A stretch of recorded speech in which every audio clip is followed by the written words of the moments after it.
Hello and welcome back to another Bodgit and Leggit video. Now I hope you can see what we're going to be doing in this video. You can see on this side it looks silver and on this side it kind of looks a goldy colour. So we're going to be showing you how to remove the injector seal when it gets left in. I'll quickly show you what it looks like when you pull the injector out with the seal on or off. So what don't you want to see? You can see the little washer here. That's what you want to see. That's what you don't want to see. And that's what we've got to deal with now. Washer. And obviously, you don't want that. So you can actually see there a really nice picture there now of cylinder number 1 with the kind of brassy goldy ring inside.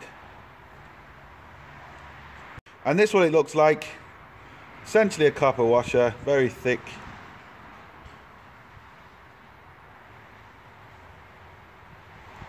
And there we go. But when they get stuck down there, they can be an absolute nightmare to come off. So we're just going to show you how to remove it, and then once you remove it, obviously there is cleaning procedures and stuff like that, but we're just showing you how to remove it. Here's the tool I'm using. This one's from Spice Peckerment. Now, I'm going to get asked what number it is, what this is, blah, blah, blah. Just Google it. Google injector seal remover tool, because there's just so many lazy people out there that don't want to do anything for themselves. There's loads of different ones out there. This is really handy because it just screws into it and you have a little slide hammer. I'm going to try and do this one-handed. Now, obviously, when you're doing it, you'll be doing it two-handed to make your life a lot easier.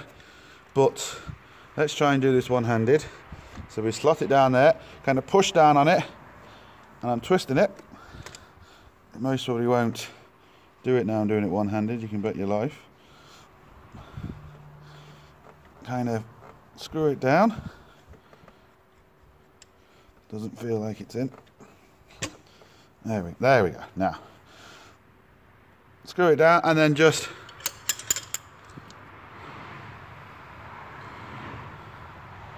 and it did actually remove it. There it is, it just didn't stay in. I was going to say for a second, that's typical, as soon as I do it on camera. And there we go. How easy was that? Now I did that one-handed, so if you do, two-handed, it's going to be a lot easier. But it removed it in seconds. And now what we've got to do is clean that, do whatever we need to do depending on how bad or good it is. So that's it, a quick TNT, how to remove an injector seal. The easy way, fast, and that's what's most important, easy and fast. So look, hope it helps. Please like, share and subscribe. Don't forget comments up here, comments down below. But most importantly, don't forget, get your hands dirty. See you for the next one. Sorted.